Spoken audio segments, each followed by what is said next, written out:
What is up, everybody? My name is Terminus, and we are back with Frieren. Yes, we are back. Frieren episode 19 is gonna be our topic of today, although we're just gonna go into the 18 as well. Before I get started with everything, I want to remind all of you that I do have a Discord, which is most of the time in the description down below or on my YouTube channel page with the About section. I do have a Patreon with early access to some of my series. Just go on the Patreon, there's the information on what you can get with that, if that is interesting to you, and also that I do have a picture-in-picture of the things I'm reacting to. In the description down below, so if you are interested in that, it's not full opacity, mind you. I'm not stealing stuff. Just so you can follow along better, of course. But if you want to, you can of course just watch the edited reaction over here. Sometimes it's a timer version, depending on how much time I have, but I'm pretty sure this time it's gonna be an edited one. Once again, so I'm really excited to start back up with that. But nice that we're all on the same page, and now we can get into the pre-discussion. With not everybody is actually watching, but that's fine.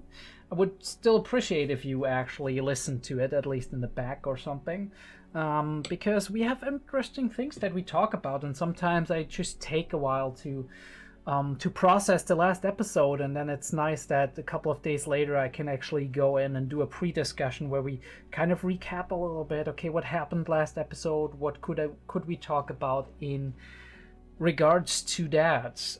And this time it's a big one because I think I haven't recorded Frieren in probably a few weeks. I think episode 21 is out now, 22 maybe even. And last thing I saw is 18, so I have at least 2 episodes to watch, if not 4. Alright, let's look what happened. We approached this city of, how was it called? I don't know how the city was called anymore. I know 𝐏𝐢𝐏, which is the one where where Psych went to. So we are back. We are actually in the northern region of 𝐏𝐢𝐏, which means cool or cold, and it's the city of 𝐸𝐧𝐼𝐻, which means outer, right? Again, a very good theming. We talked in the beginning of last episode, they talked a little bit about the fact that if you need skilled mages to actually be allowed to even travel further north at this point, Frieren thinks there has to be a lot of trouble brewing, a lot of shit going on. And we had a little talk about Frieren actually losing 11 times against other mages, and I said I do like the fact that Frieren might not be the strongest. And I think we had a little discussion about this. I don't think that Frieren is weaker in terms of mana capacity than some of the other mages. I do definitely think that Frieren is probably the one who has the biggest mana capacity, except for maybe an elf who lived as long as her, which we don't know if there's one around, aside from Kraft, who is more of like a warrior monk type. But I do think strength in general, in this series, it's often being exactly equated to mana capacity. I don't think that's the case, because obviously you have cunning, you have knowledge, you have experience, and all of these go into making a great mage, which is also something Frieren says a minute later, from a minute after the scene that we have on screen right here. So that is also my understanding of strength, and if somebody is able to beat Frieren, then I would consider them at least as strong, if not stronger than Frieren overall, which doesn't mean strength of or which doesn't mean necessarily capacity of mana. There's also just the strength of one's magic, I would assume, right? The intensity with which you can cast a spell, because I would assume that there's subtle differences there. And yeah, other things as well. So it's interesting that Frieren lost a couple of times, and she is not very happy about that, obviously, because she definitely prides herself a little bit on being a good mage.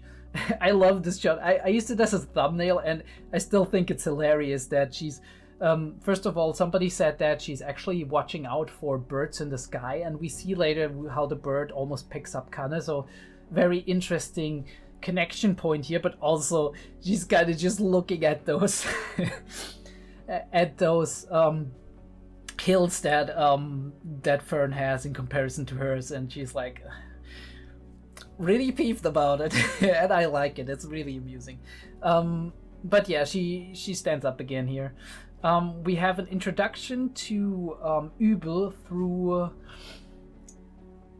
through Kraft, who we haven't seen in a while, but I find it very cool, as I said last time, that we use somebody who we've seen before to introduce somebody new that we haven't seen before, but that isn't necessarily in the region we are in right now, or at least not as of this moment. I wonder if this is around the same time, or if it is in a different time, because a couple of short scenes later we see her at the examination. So I do wonder if she has a very fast method of transportation, or if she, if this is her a couple of weeks or months earlier, actually. Yeah, she seems pretty, think pretty highly of herself. She is very relaxed. As a powerful mage, probably it makes sense.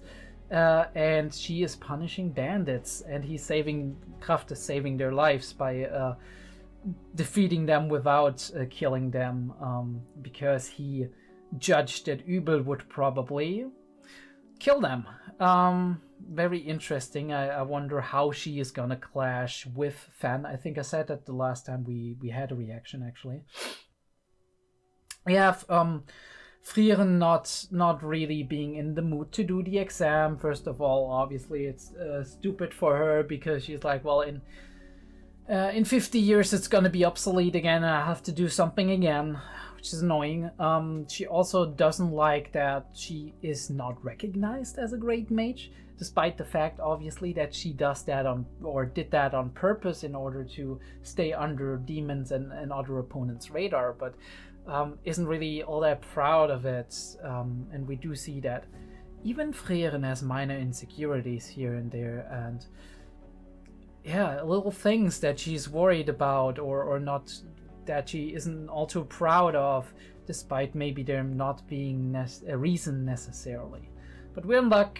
Somebody recognizes the thing, which has been ancient even when Himmel was around, funnily enough. And yeah, this definite recognition, being like, hey, we know you're great, even though you don't have any symbol or anything showing that. And I think that's something we forget a lot in life these days, that you don't need a degree or some kind of proof that you are good at something. If you are good at something, I feel like other people should recognize that if they know you, if they know you in relation to this thing, right? They have known you to be good at it.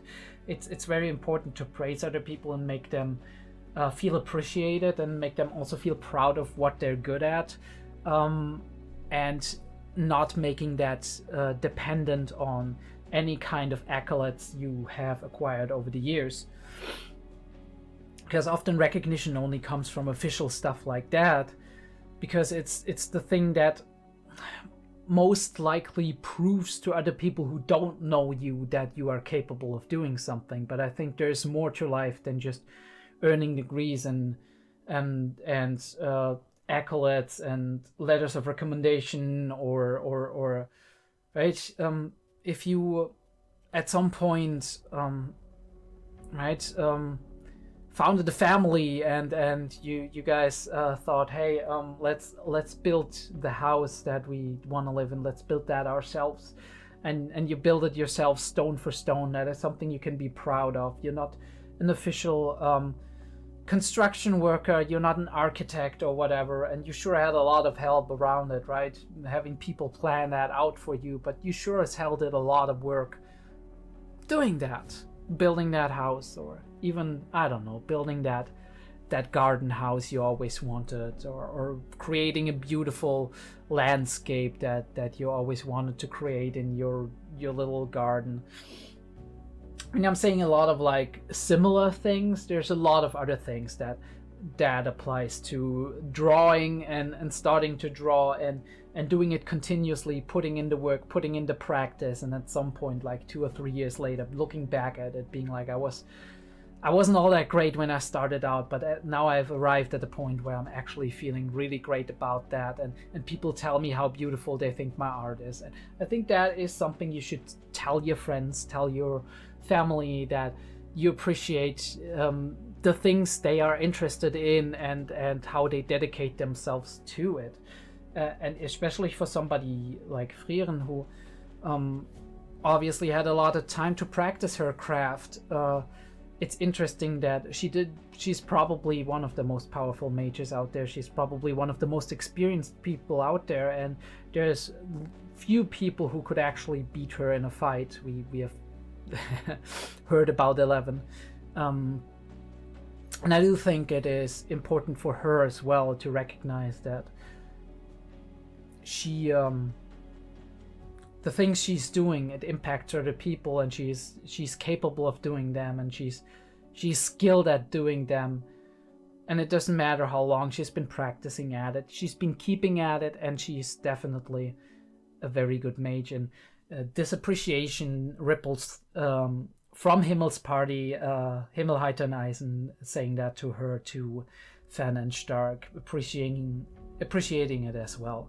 And that comes from Fern, somebody who was very talented to begin with, right? A human mage, one of the youngest to actually get this, I think, 3rd rank kind of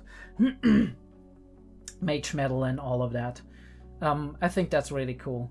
And we kind of lay out the landscape a little bit, how many mages pass and whatnot, and that there's not that many. We have Frieren being typical goober gremlin Frieren again, which I absolutely love. These shots, they kind of breathe life into the entire thing, and kind of just they also tend to release a little bit of tension before we go back into the more serious plot. We have these two. I don't know if we knew their names or if they have been said, but they're kind of appraising the people who are here. 𝐕𝐴𝐵L, our 2nd class captain of the Northern Magic things. He was fighting remnants of the demons, so he's experienced in that. We have Denken, thinking, right? That's his moniker. Crafty old man who became an imperial mage, right? There's a lot of political intrigue with that, probably. We have Fern, the youngest mage to ever receive 3rd class classification. Somebody told me that was back when they were in the capital before they went out on their journey, when they said goodbye to Hyder, and fucking hell, she was young there. Holy shit. Like, that is a young age. Then we have 𝐕𝐵𝐿, the 3rd class mage who failed the 2nd exam 2 years ago. Okay, so she's not perfect, she's not super powerful, but she probably trained a lot. She seems to me like a person who's very prideful, so that probably chipped her pride, and she worked on herself a lot, at least in terms of capabilities. We don't know how her because she's doing the 1st class mage exam now, which is really cool. She just skipped the 2nd class, was like, okay, I get the opportunity, I take it, which is cool. But how good is she gonna work together with Fan, especially because Fan is a very strict and by the book kind of person, and she seems to be a very morally gray person. So yeah, Frieren radiating the mana of an experienced mage. If only you knew. If only you knew. And random teams, meeting Kan and Lawine, doing our thing, and then having to... I don't even know how the bird was called, leise or something like that. It's quiet, German for quiet. So we're still, but we had a plan, right? The two of them are constantly arguing, but they seem to be good friends, which is really nice. And they listen to Frieren, which tells me that they are not taking this on, like, right? They're actually serious about all of this. We have that moment of brilliance. It looks really beautiful how this is animated. The staff is great too, right? We have that whirlwind coming up and the particles flying. Frieren's like, I told you to not tag the thing. Right? What are you're not listening?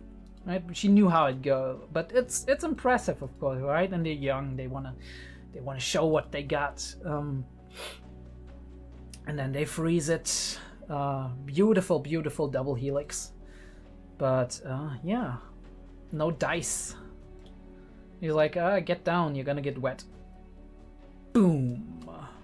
Boy is fast as fuck. But they got wet anyway. Yeah, cool. Nice things, and they are arguing again. She's like, oh no, what do? I don't want to be here. Why are they fighting? This is not what I paid, what I signed up for. Yeah. And they're observing, they're eating. In the night she's kind of coming out, and this is an incredible shot. It's a cool shot, that's why I used it as the second part of the thumbnail on episode 18. It's really cool. This moment of shock and the big bird coming in, it's amazingly drawn. Really nice composition with the weights of the monster on the one side and her on the other side, right? The connecting tissue with the I don't know what that, I think it's the tail of the thing, and it swipes down. It hit its mana really well, but Frieren was actually paying attention, so she's saving her. And in her moment of trouble, she was calling Lavina, and now she's kind of sharing with Frieren that Lavina was always the one to push her forward, right? To give her that nudge and be like, come on, you're gonna do it. Don't be such a crybaby. And sometimes this kind of motivation works. And she realized she can manage most of these things, which is nice. And here they said something at the end. If I just go for it, even if I'm scared. And Frieren's like, yeah, that kind of resonated with her. I noticed something interesting.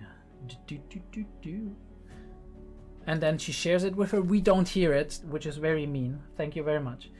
And Frieren's like, I got a plan now. And this is where we ended up. This is where we ended up with this episode. So really cool kind of deal. I think there's not much else to say. I'm looking forward to getting back into it. I wonder how far we're gonna go into the exam in this episode 19. I'm not gonna be able to immediately record episode 20. I'm probably gonna be doing it in a couple of days, 3 or 4 days. Which, yeah, I mean, I don't know how it works with the editing, but we should get it out within a week. I think both of them. Just don't know when the next is gonna come after that, so we're gonna have to see about that. I'm trying to be a slightly faster than slightly faster than 1 episode a week, so we slowly catch up until I definitely want to see the finale live, and then possibly even release it Sundays, because I think that's a cool thing to do, kind of just get it out when it's being released, and I like to be up to date mostly with what's happening with Frieren. I really enjoyed that journey, right, of Frieren as a seasonal. And we're trying to get back on that speed again. Either way, again, I've said it in the beginning, there's 2 versions. Pip in the description, edited here. I hope you enjoy, and we're gonna go right into the episode.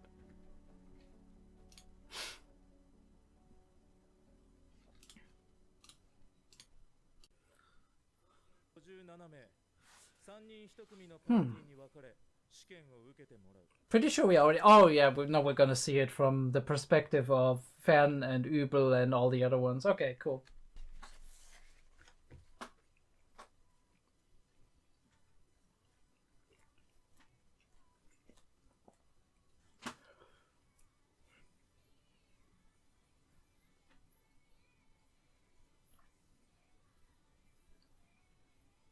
Oh yeah, I missed this. I really did. Alright. Oh. Okay, back with Frieren. With the fire.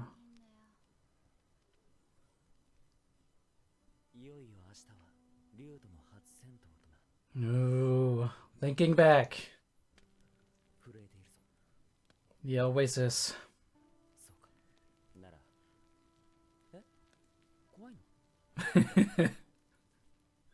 He's surprised.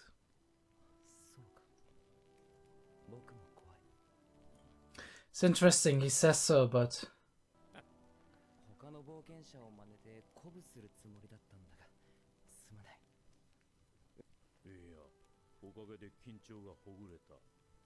Yeah, it helps. I think he inspires through authenticity as well. In some capacity.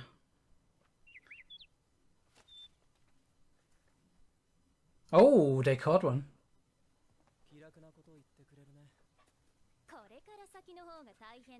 Oh, they know more than you do.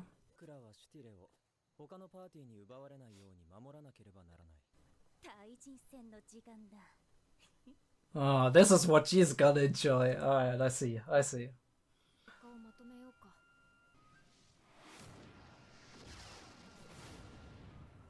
They're still a breaking that Mach 2 barrier. Magic resistance. And they can read the flow of mana.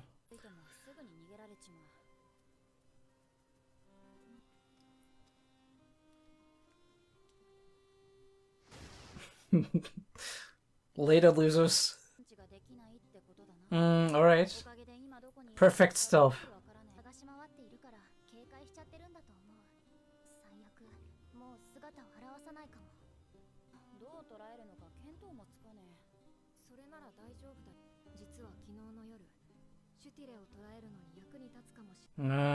Frieren concocting some new spells.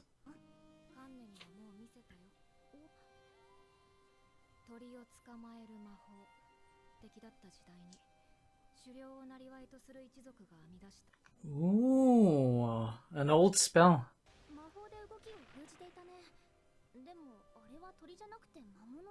I mean, it's a bird.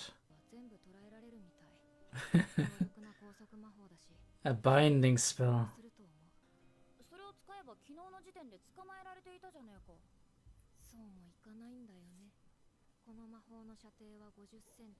Oh yeah, super short range. We're gonna use planar binding.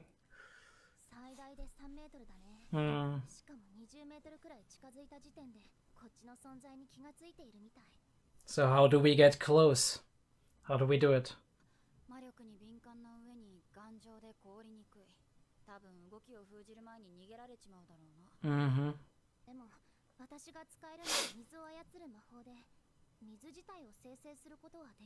Alright, you need the elements, right?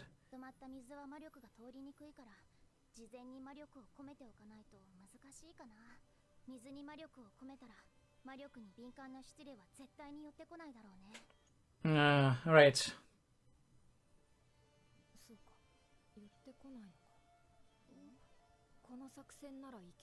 Right. You're gonna use it against them, right? I'm gonna do something with rain, maybe? Let's gather it and make 𝐸𝐷 try to dodge all of it or get away from it. Right into a trap. Oh, okay. You got a Royal Rumble going on there.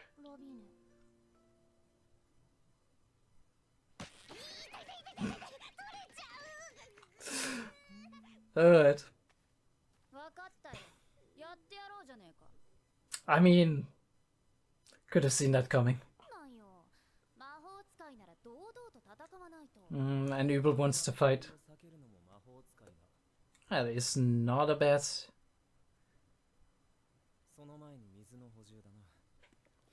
Obviously, you gotta survive too. Is everybody at the lake though?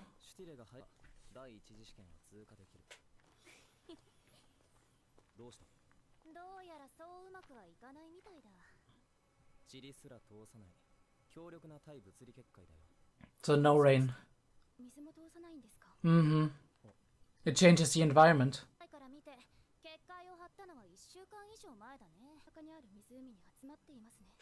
And most people will be there.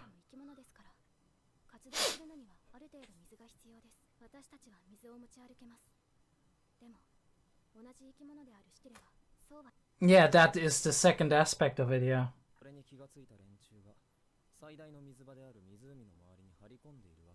Mm-hmm.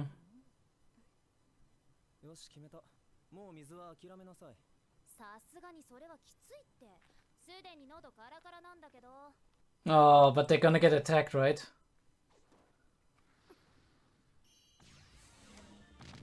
Ooh, and Frieren with the fast reaction.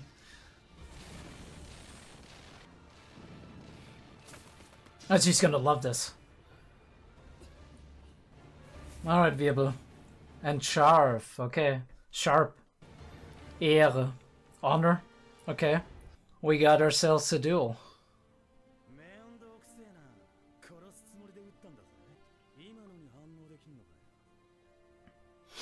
Yeah, put some respect on that.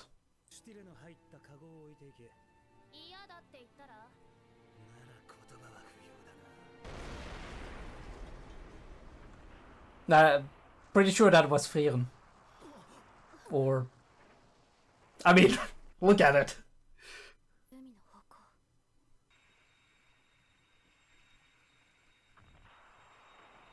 Ooh, they're freezing it.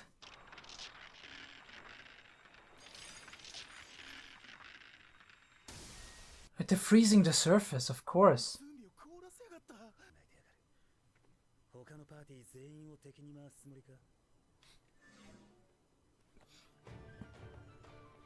Alright, what's your plan?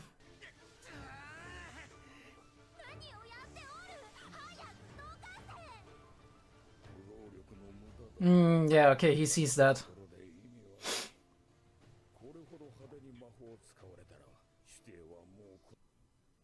Yeah, he knows. Laufen, okay. I didn't catch this guy's name, but...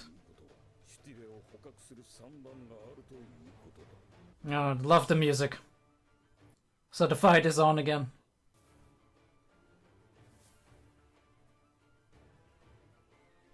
No, they left the pond.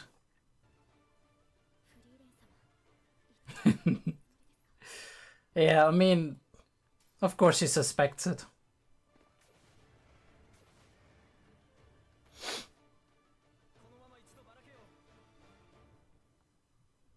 Did bro just run away? Or did I mishear?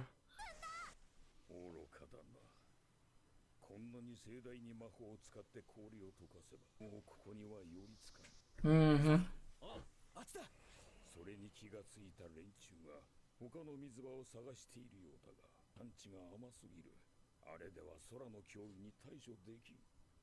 Oh, yeah. Win it. Alright, and he's going to try and find out what exactly they're planning. Alright, we had that music before. It was in the episode where they were stranded in the northern lands, where the blizzard was going on. Ooh. Ouch. Rip Bozo.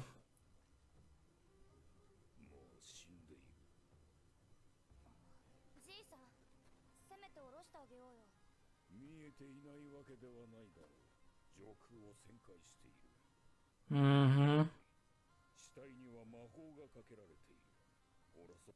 Okay. 𝐏𝐢𝐬𝐨.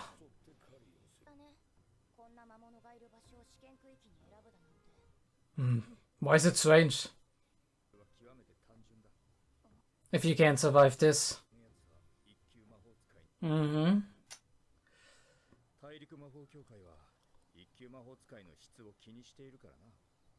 Yeah, I guess.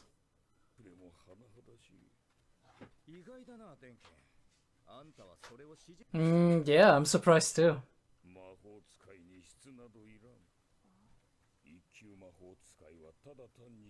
Alright, so he says there's some metaphorical, symbolic matter to that.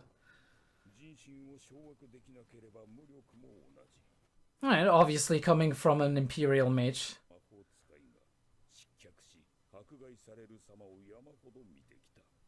Alright.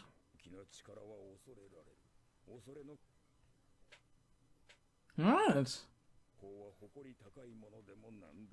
Bro showing some wisdom.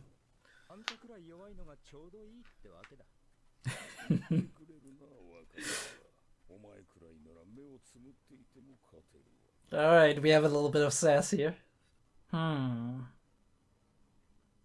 what are you feeling, old man? Has she infused that with mana?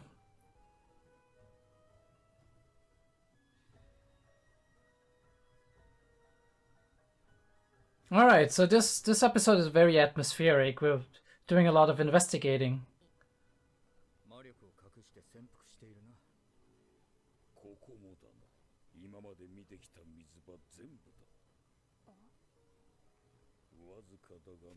Mm-hmm.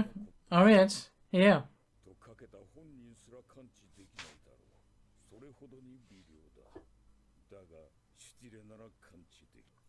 Oh yeah, that... Okay, leave one. Mm-hmm. Alright, Duncan, you got something up your sleeves?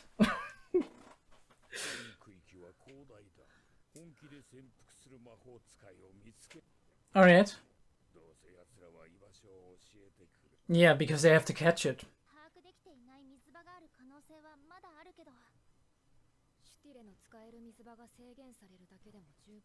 Yep. Increases the chances. Oh, and she has to go all the way down with her mana. Ooh.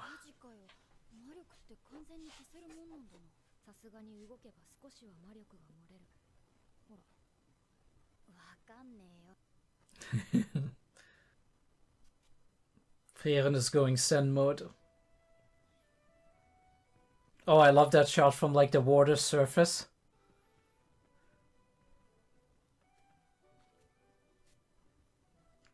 And the animals are coming really close to her. They don't even shy away from it because she's suppressing it so much. And they're not detecting that much mana, so they're not gonna attack her. Wow, the amount of patience it has to take.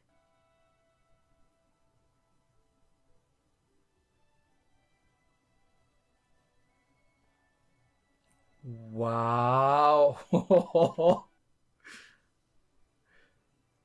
Ooh, and she's got it.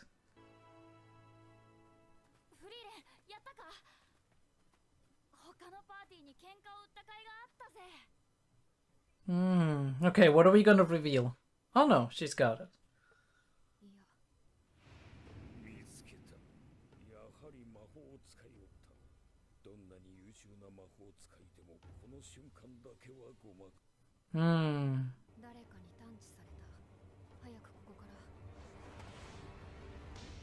Alright, that's showtime.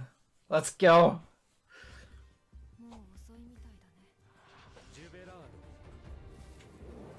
And now every mage is on her ass.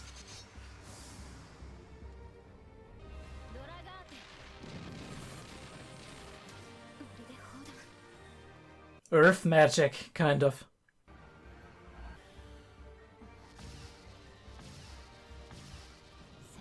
Oh, you get to see some really cool magic, okay.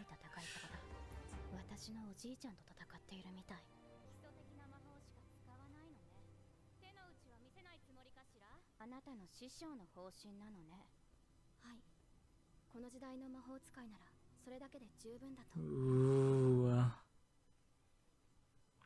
She's seen more mages.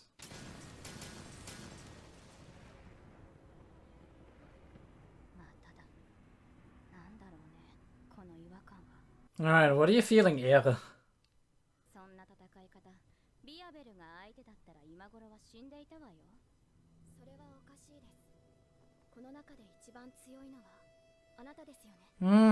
Yeah, but strength is not all everything, right?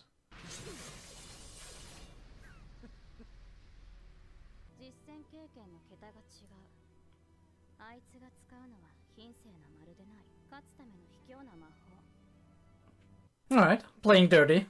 But she's playing dirty too. Alright, and here's where we ended. Okay, cool.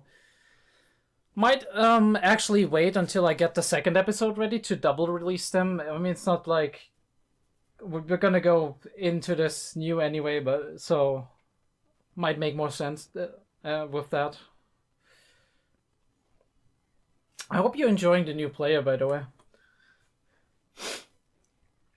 I think looks a lot better than VLC.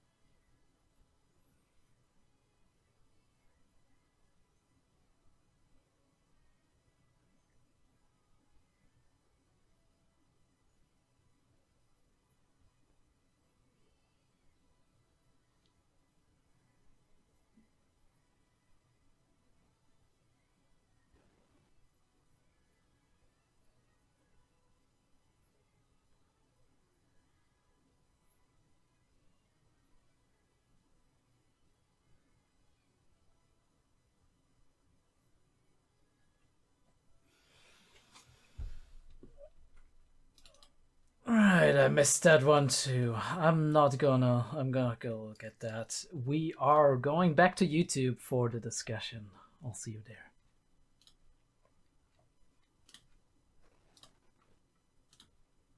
Alright, I'm back.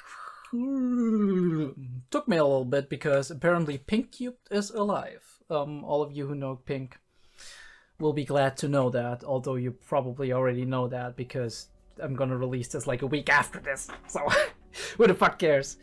But yeah, there's been a giant uproar because Reactor 𝐿𝐏𝐢𝐏 did not appear on the Discord for 3 days, and that's highly unusual for him, so people have, I say people, but FBI mostly have been going crazy.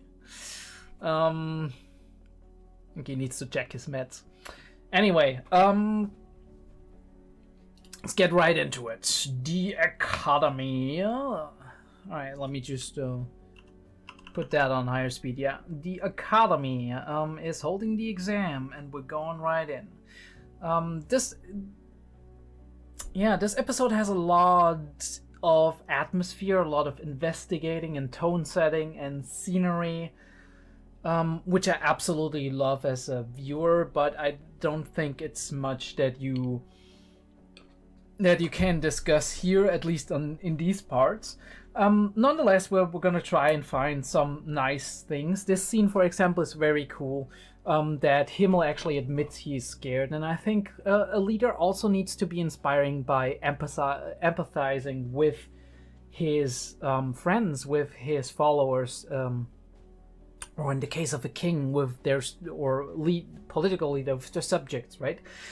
It is very important to make people understand that it's okay to feel the emotions they do feel, especially when these emotions are generally considered bad or negative in some way, shape, or form in society. And we've talked about that in the past, that in many, especially in Western society, but also in other societies, it has become very common to see cowardice or being afraid, right? To kind of equate cowardice with being afraid, and to say being afraid means you are lesser for that, right? It is something that is detrimental to people to people's understanding of your character, right? People think that if you're afraid and you're a coward and you're easily scared, that is a negative thing. And I think it's very important that a leader actually emphasizes that, yeah, I feel fear too, right? Now, obviously, they gotta take that and run with it, right? And be like, I feel the fear too, but I am stepping forward, and be leading by example, right? By gathering that resolve and going through it despite them being afraid. And in turn, inspiring other people. But I think it's very humanizing that Himmel is saying, hey, I'm afraid too. You know, I was gonna just say some nonsense about don't be afraid and whatever, but I can't do that, right? I need to be real with you. And that kind of emphasizes something that in psychology, especially in therapy, is also very important. There's a couple of schools of therapy, and one of them is very focused on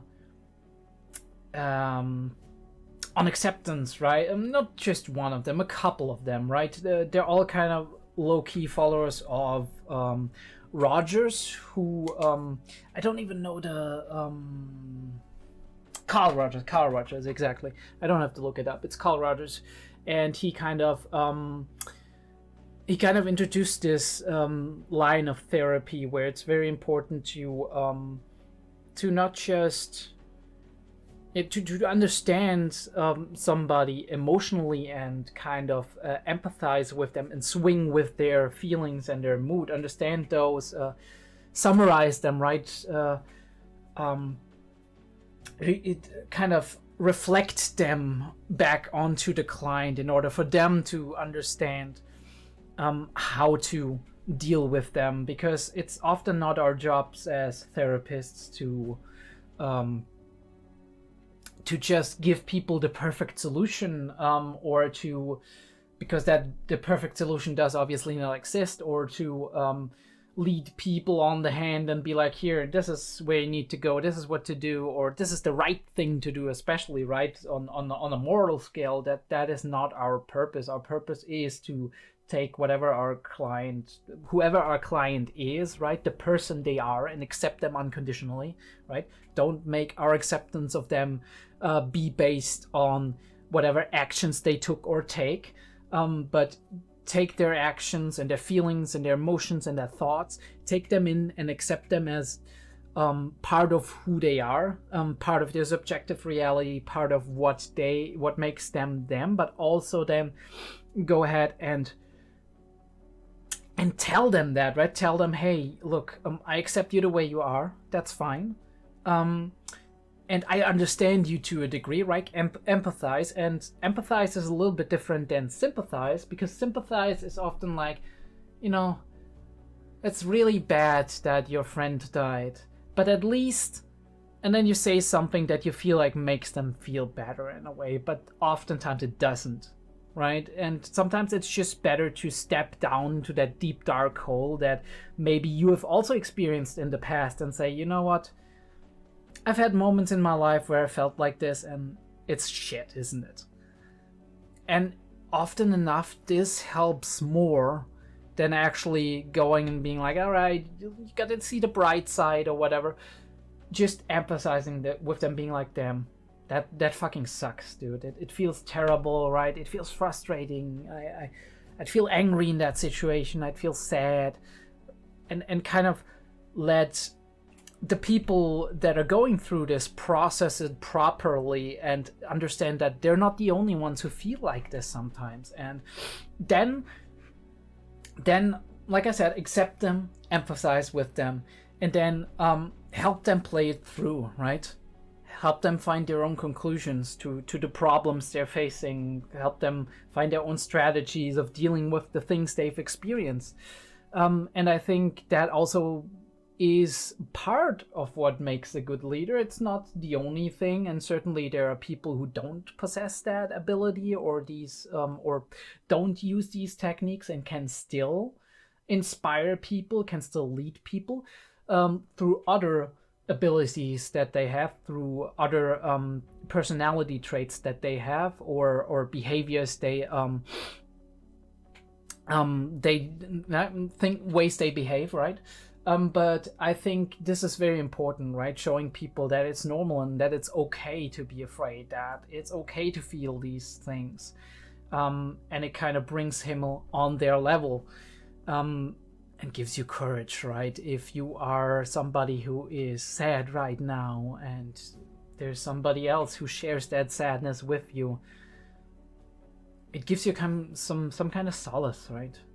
And it helps you push through that, know that you can get through this together.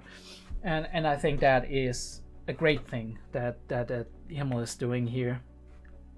And he's learning as he goes, right? This is him being a young leader, being an inexperienced leader, wanting to be that strong person, but it didn't feel right to him. And I think that is also a very important thing if you have a relationship with somebody, be that therapist to client, or be that in other relations when you have a friend or whatever, to be yourself, right? To be authentic, because that is something that people feel, and that is something that builds trust between the two of you, or between the group that you're in, that people can rely on you being you, right? You expressing what you feel, you showing them your true self, and that gives you kind of the strength and the trust that you need in certain situations. Yeah, and he's no longer tense, yes. And yes, it differs from party to party. I'm sure that there's parties out there where the leader is putting on a brave face, and that helps them too, right? Every individual has their own approaches. There's certainly things that help more, and I think I would always try to tread on the side of authenticity and empathy and just trying to show my true self, right? If I'm afraid, I'm going to share that. But certainly there are moments and there are parties where this approach might be the other approach might be better. We had Frieren thinking about that at the crackling fire, and looking at them, obviously, because they have another way of dealing with each other, right? But they still show that they trust each other, they like each other, they support one another, as you can see from that image alone. They feel a lot of affection to one another. Our other party has already caught the 𝐸𝐿𝐏, which is very interesting. I feel like this is a nice way to kind of bring some variance in there. Like the one of them is trying to get the bird, the other one's already got it, and they're at a different stage, and they're gonna experience different things. In this case, they're discussing that, hey, other parties will fucking attack us. I know 𝐸𝐿𝐏, I don't remember this guy's name.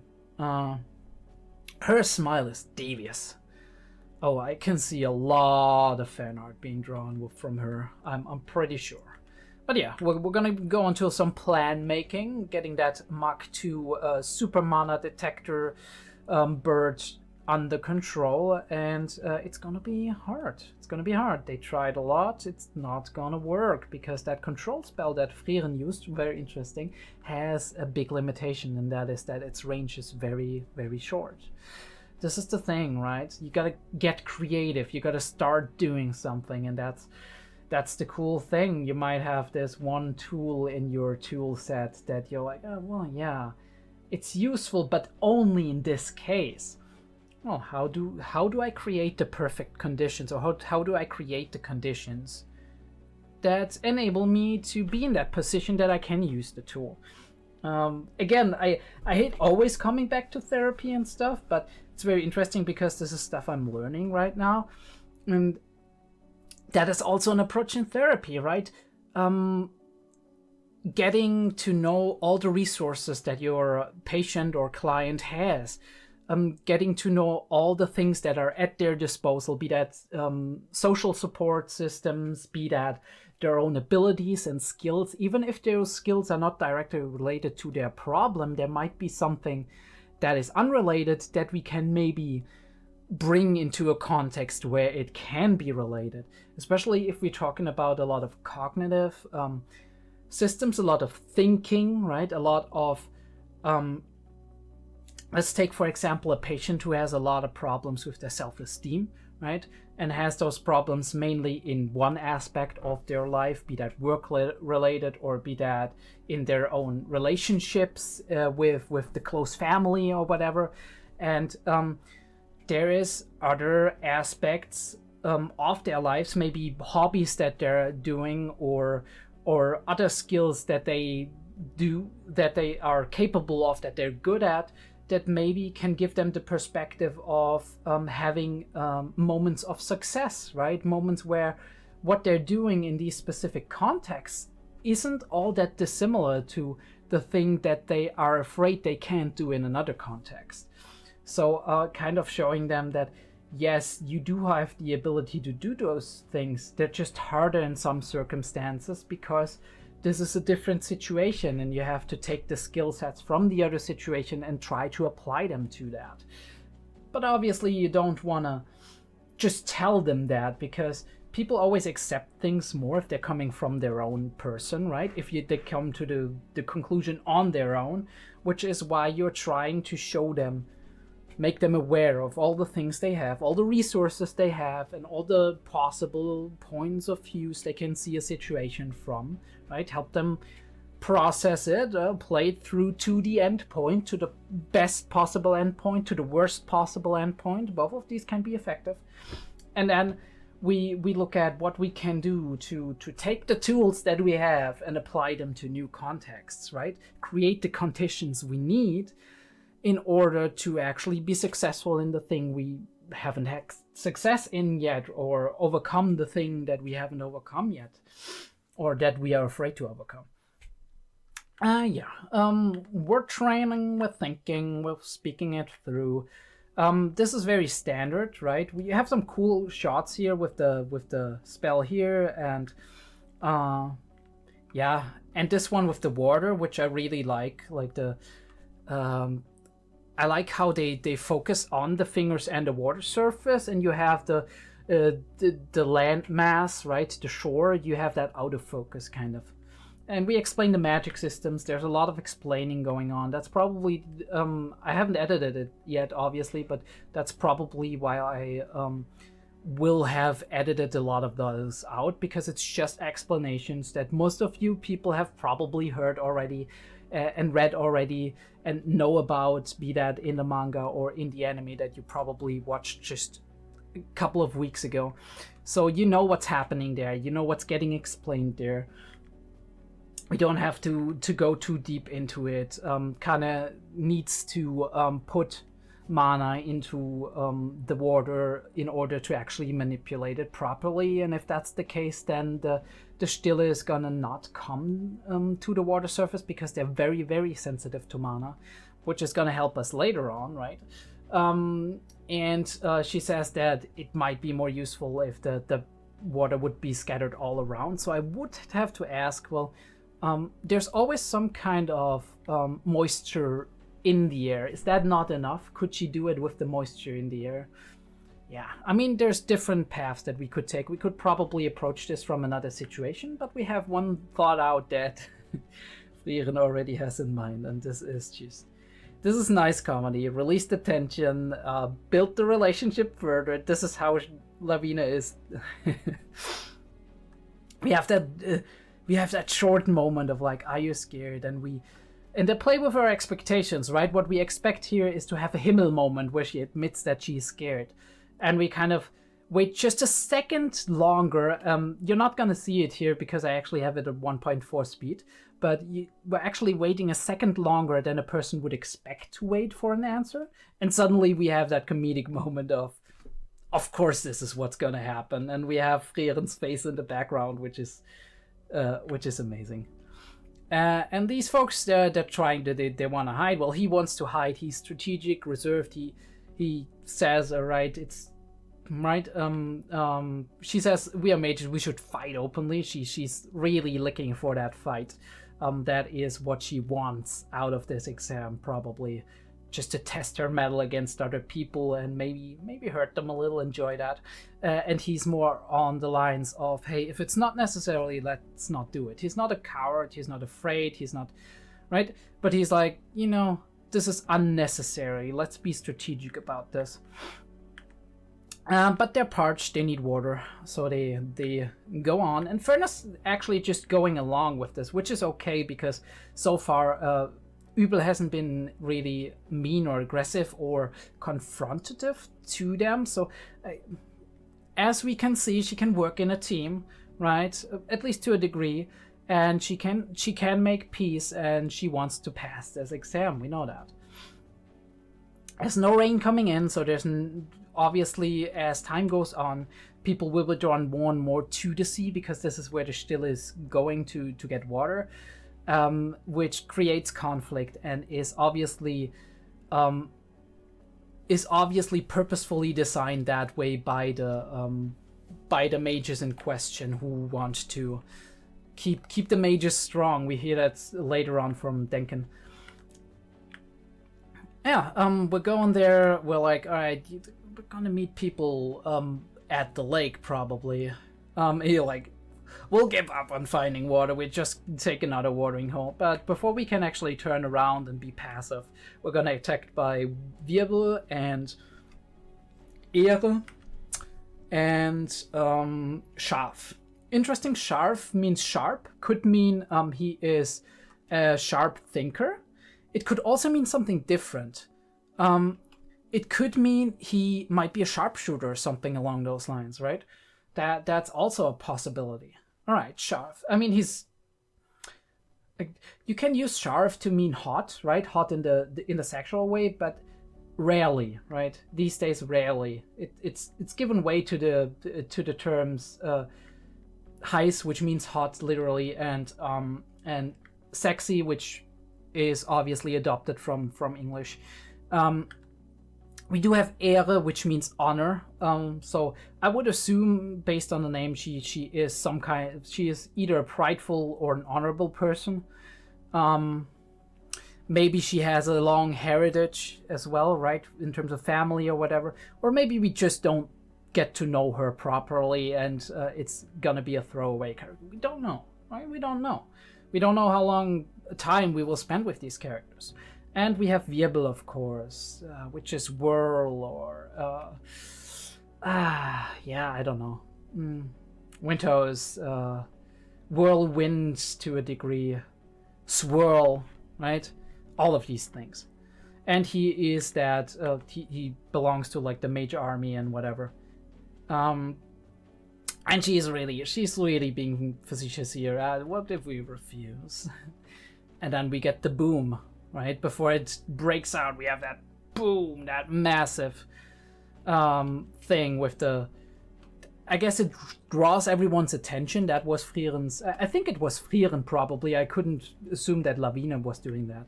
And then 𝐴𝐕𝐼 is freezing the entire sea, and everybody's like, what the fuck? Come on, let me... And obviously the less experienced mages are gonna try to warm it up, but they're not aware that the 𝐸𝐓 is never gonna come here. And Denken knows that. He's like, all right, let's wait and see, because this is gonna be a strategic game. Party 2 actually has something going here. And Fan also knows. She's like, Frieren, what are you doing? What's going on in your mind? But they have to defend themselves, so they are in trouble on their own. They have their own shit going on. But we see that Denken has a lot of thought capacity. He knows how to be strategic. He knows from his... I love the atmosphere setting here, right, with the trees all the way in the front, out of focus, and us going past them, and especially with how dark it is and how many trees there are. It really gives you that feeling that the forest is getting thicker and thicker as we kind of follow Denken and his party through that route. I don't know when they were actually introduced, Denken and whatnot. I think later, but maybe I missed that, because I still want to... Laufen is not very interesting. That just means walking or running. Not running in that sense. Running would be rennen, but Laufen can also mean walking fast, right? It doesn't necessarily just mean walking slowly. Then we have the corpses with the monsters, and Denken is teaching us something. He says even corpses leave magic behind, right? The magic aura. And when they move, then these 𝐏𝐢𝐏 that are in the air, they will swoop down and get you. 𝐏𝐢𝐏 means hostage. It can also mean something else. Let me just look that up for a second. I don't know the English equivalent. Yeah, 𝐏𝐢𝐏 can also mean scourge, right? So take that as you will, but it's, yeah, hostage, or alternatively scourge, which is always reminds me of kind of like the old Warcraft 3 with the scourge and whatnot. Yeah, idiots got themselves killed, or not idiots, maybe just naive. And we kind of extrapolate that the society of the first class mages, they want to keep the people strong, and 𝐸𝐐𝐢𝐏 is kind of like, they're stupid. They're stupid. People don't need to, like, first class mages don't need to be strong, they need to be a symbol, right? They need to be a shining pillar, and it would be better if there would be more of them, right? Who are a symbol and who are also maybe not just strong, but also cunning, and all of that. It would be better, he thinks, and he says a lot of strong mages he has seen go downhill. Mages way stronger than him, but he has a lot of experience as an imperial mage with all the politics going on and all the power structures, and he says power alone. Power makes people afraid, and fear doesn't reign long, which is a very wise statement in my opinion. Yeah, he says, beside magic isn't a noble thing, which, I mean, it's true, right? There's a lot of things that we in society kind of put on a pedestal that's not necessarily, doesn't have to be a noble thing necessarily. And then they have a little bit back and forth about, like, where he says, someone as weak as you, and he's like, watch your tongue, boys, playing like the experienced mage card. And we have all the little water holes that are getting filled with magic, and he's like, let's wait and see, because there ain't no way they're gonna capture this thing without using magic. So yeah, and I can imagine that. I mean, maybe Frieren would have been able to be very nice to the 𝐸𝐏 and lure it into the cage with some food, but I think that bird is quite intelligent, so that might not work out. So yeah, and we have the meditative moment. Frieren reduces all her mana. This is what you train for, Frieren. Actually not, but it's very useful to have somebody who is really good at suppressing their mana for a long time and don't have difficulty with that. And now that she can max that out, because she only has to do it for a limited period of time, she can actually go full on. She says, if I'm moving, I'm still dispersing mana. The two of them, 𝐸𝐏 says, well, I can't see that even. But the 𝐸𝐏 will, right? So she has to be very still, very quiet, and very calm.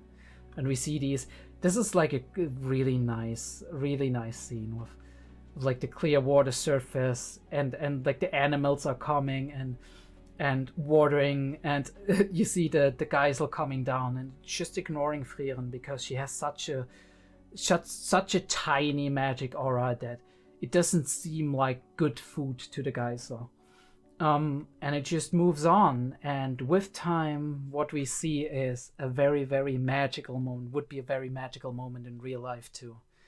It's the bird just sitting on Frieren's shoulder because it was a good place to land, right? This is what you have with pet birds and whatever, that if you're very close to them, not all of them certainly, but it doesn't see any threat in Frieren. Frieren smiles slightly, and she's like, damn, I got you. But obviously that little tiny spell was enough.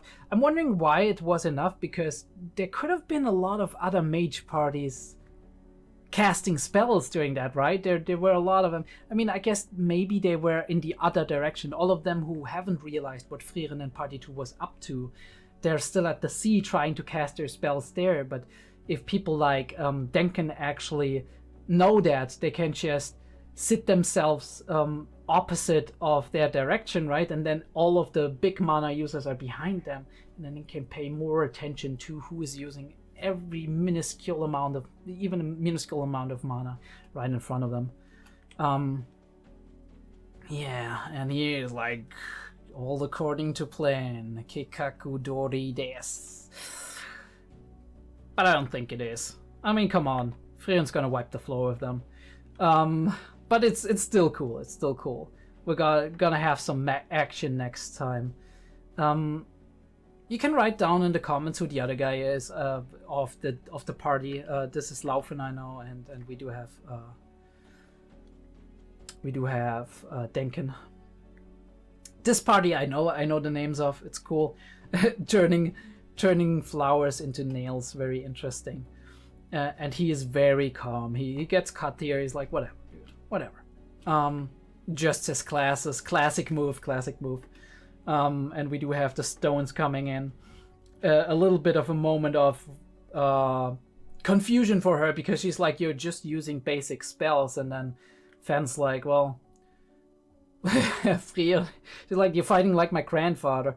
At least in her head, she's like that, and she's like, well, my master taught me that even basic spells are enough to kill people or to defeat people, mages of this age. Which is very interesting. It's kind of a real dig at people of this age, right? Because, I mean, Frieren supposedly looks down on them, which doesn't mean she's wrong. She might be very right. And if there was a mage here who was older, right, who was maybe from a previous age, like I'm just assuming like the elf in the OP is probably a mage, because she looks kind of like she fits in really well, and we had that little shot of like the best first class mages, and there was kind of somebody who looked like her in that shot. She might be able to not be beaten by basic spells, and you have to get more creative with that. Great animation of like the rocks flying here. I am not properly remembering which what do I use to skip forward a frame? I don't know. We'll look at it next time, right? Pre-discussion, we can look at it and see if there's some cool pieces of animation in there. There's gonna be a lot of cool pieces of animation next time anyway. And she's like, the guy, 𝐕𝐸, he's very, he's fighting very underhanded. Hate to break it to you, but 𝐕𝐸 probably is gonna fight underhanded too. So they're a perfect match for their duel, and they're hyping it up, so it's gonna be a great match next time. But yeah, nice hearing this ED again. Nice seeing an episode of Frieren once again. Oh god, I'm not looking forward to all the editing. I have fun editing to a degree, but if you like have to do too much, it can get a little bit tedious, not gonna lie. Anyway, we are going to end it here today. Friends, if you did like this video, give me a like, subscribe to the channel if you haven't already, and check out the Discord and Patreon, see if that's something for you. But other than that, until the next Frieren reaction.